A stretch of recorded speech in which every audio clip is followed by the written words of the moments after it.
Welcome to the 23rd and most likely last practice question for the EX200. Welcome back. It's all about containers. You're going to set up a simple container and make it run as a service. Come and check it out.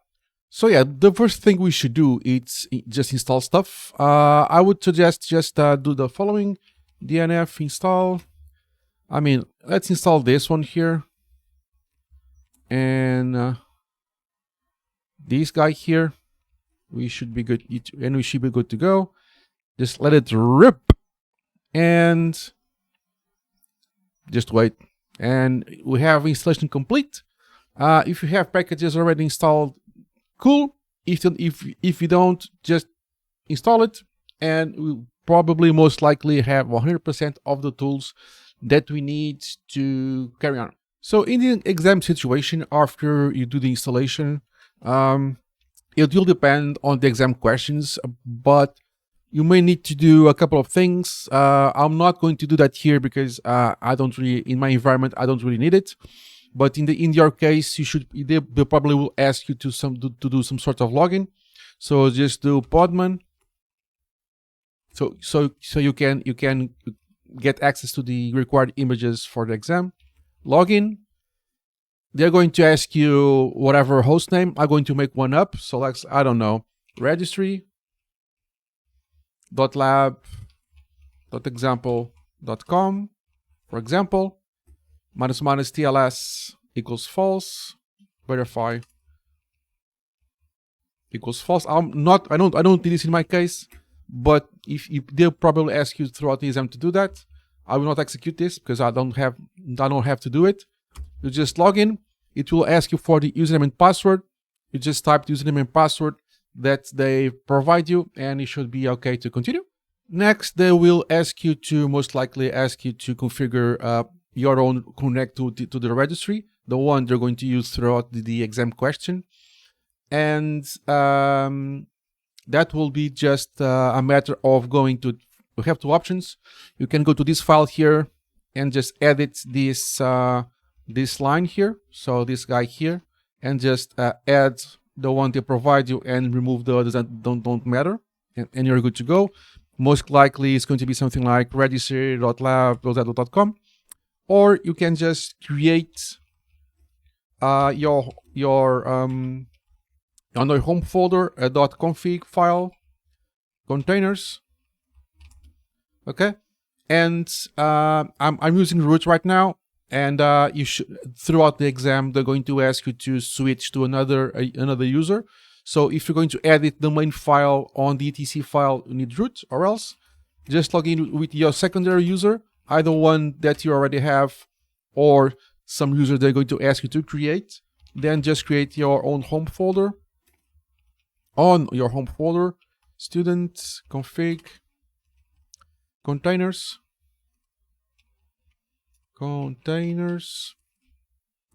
Okay, and you just create your file there it's called the one that it was beforehand. It's registry.conf, but this is going to apply only to this user. Okay, and then you just need to add something like this, but don't worry too much because they will provide you this information. And you don't need to actually memorize this because they will provide you that. So I'm not going to keep this because I'm not going to use this, but you would just write and quit and then carry on with the remaining actions that most likely would be to log in to that registry so you can access your container images. So now let's search for an image that can offer us HTTPD, okay? And I really want to find one that is Red Hat based, okay? So let's try to get this one, podman pool. Let's try, I don't care about the version. They work similarly. So let's get this one. And let's see if we can pull this image. And here we have it. So we have the UBI version 8. This is coming up nicely. Just to be a little bit more up to date, let's try after this one finishes. Let's try and pull the UBI 9 to see if you are successful. This is a universal base image. This is basically the bare bones image, but this one includes the Apache web server, which is the one you want to use to our testing. Let's try that one. Maybe you can get a little bit more up to date. Let's see if you can get it. So yeah, so I think I'm happy with that. So the registry.red.com, it's the registry access.red.com. You can use that. It's free and it requires no login. It's basically open, anonymous. You can pull it. Okay. So we have some images now. So let's do Podman images. We have a few. So this one, it's based on Ubuntu, which is fine, but I really want to use something based on Red Hat. So next we will start a test image with this one just to poke around and see what you can get. So let's start just a quick container with this image just to poke around the container. So Podman run, this will run the container. We will specify the -d. This is the daemon option. This is make sure that the container is running on the background. You can give it a name like test web. Cool. I will not do anything about ports or local folder mapping.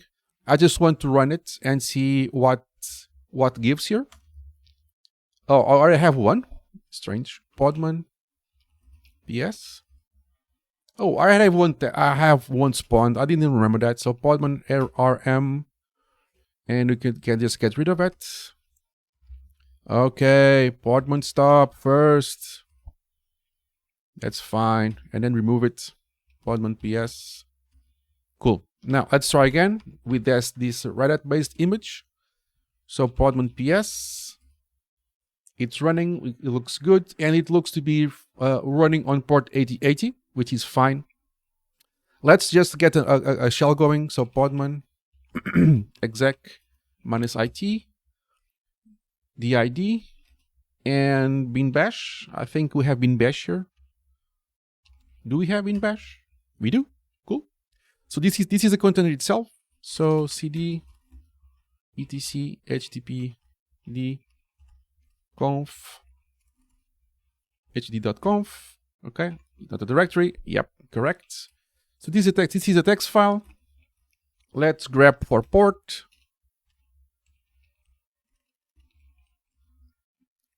Port. Let's clean the screen. And is this the correct one? Let's VI into that. I don't really remember what is a parameter to confirm it, but you can just poke around of the config file. VM is not installed. Yeah, it's a basic container. So server root. I'm tired. It's listen. Of course, not support. It's listen. I'm just old and tired. I'm tired. Long day. So yeah, port 8080. So we know what port is listening to, even though we already knew that because the Podman PS output actually confirmed that. So cool. So let's forward our port 8080 to the test server. Okay. And let's map also a local folder on the next steps. So it's time to run our test container. So now we have Podman images.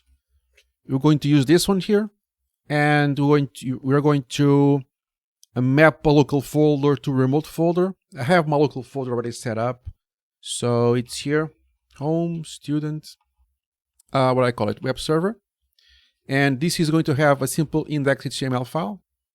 So basically, sorry, this is going to be our root folder of our container, var.ww.html. Okay, so let's do Podman run, done. Podman run, demonize this guy, --name web server, forward the port 8080 to 8080, the remote server as we just found out. We will map the local folder, so home, student, web server, and web server to the remote var www HTML. Okay. Please fix all the SLLooks thingamajiggies. And the image you're going to use, it's going to be that guy there.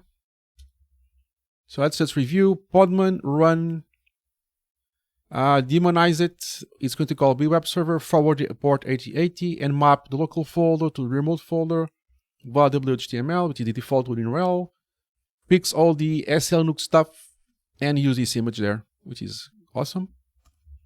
So let's do podman PS, looking good. So let's do curl http server a.lab.example.com port 8080.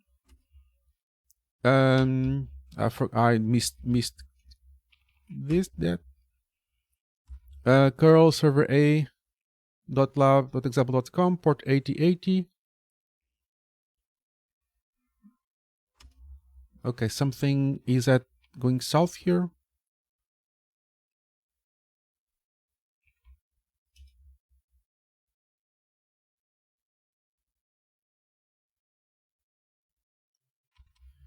Yeah, it's not server A, it's server B. I am a dum-dum. Server B is running the container, not server A. And there you go. So I'll keep this in just so you guys, if you run into some similar issues, you know what's causing this. So I'm on server B, not on server A. As simple as that. And we have now a running container that is running a local folder, has a remote folder. It has all its SLNUX contacts working fine, okay? And it's running HTTP, and it's forwarding port 80 of the local server to port 80 of the container. So we have now a successfully running container. And now that we have a successfully running container, it's time to make it sure that it runs as a service, so it comes up automatically at server reboot.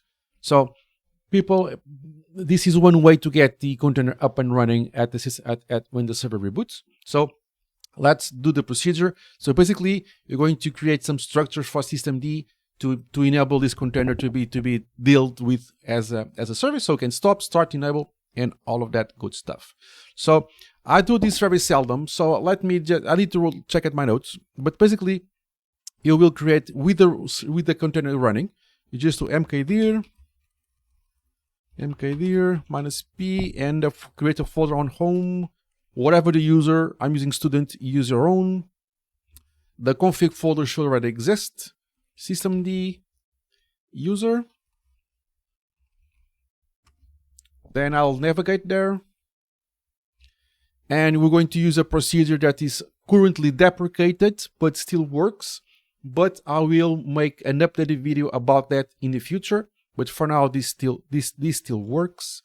We'll get a warning. I will get a video update in the future. Like, subscribe, and comment to get notified. So podman generate systemd --new --files. New files name, yeah, web server. Cool. So this shortcut using podman it's deprecated, still works, but in the future I will make an update about the quadlets, what they are, and how can I use them. But for now, it will work. This is going to create a new service file that you can dealt with this container as a service. So we can use systemd to start, stop, and enable this container as a service. Okay. And that's exactly what we want. Now we stopped the container. Podman stop web server. Okay, then we just remove the container altogether. Cool. Then we confirm that it's off. It is. We reload the configurations of systemd -user daemon reload. Okay.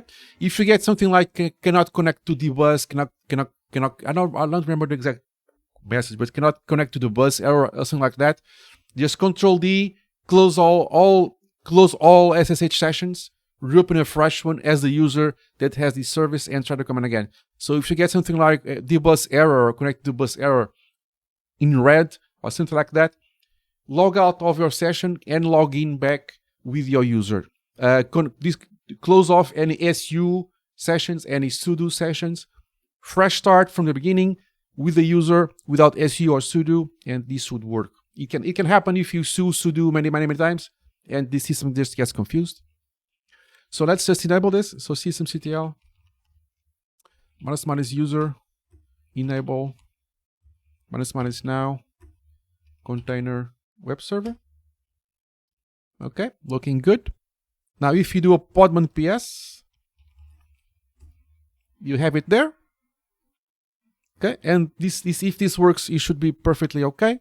Now you need to enable the linger option, so you don't lose the credentials. So login CTL enable linger. Cool. And let's list that everything's okay. Login CTL and show user students. Perfect. Linger should be yes. I just saw it. It's there. Okay. And now you can just try again. Curl http://server-b.lab.example.com 8080. There we go. So systemctl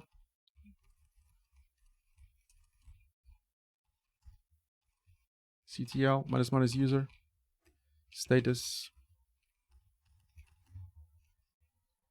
What was it called? I forget. Container something. Okay, container. And it's active and running. It's enabled, which means when we restart the server, this container will be automatically up and running and enabled through systemd. So that's how you configure a container, make it a web server, forward your ports, forward your folders, and make it run as a service.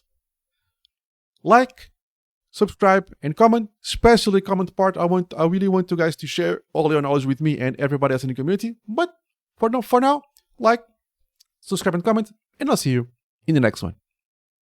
Cheers, guys.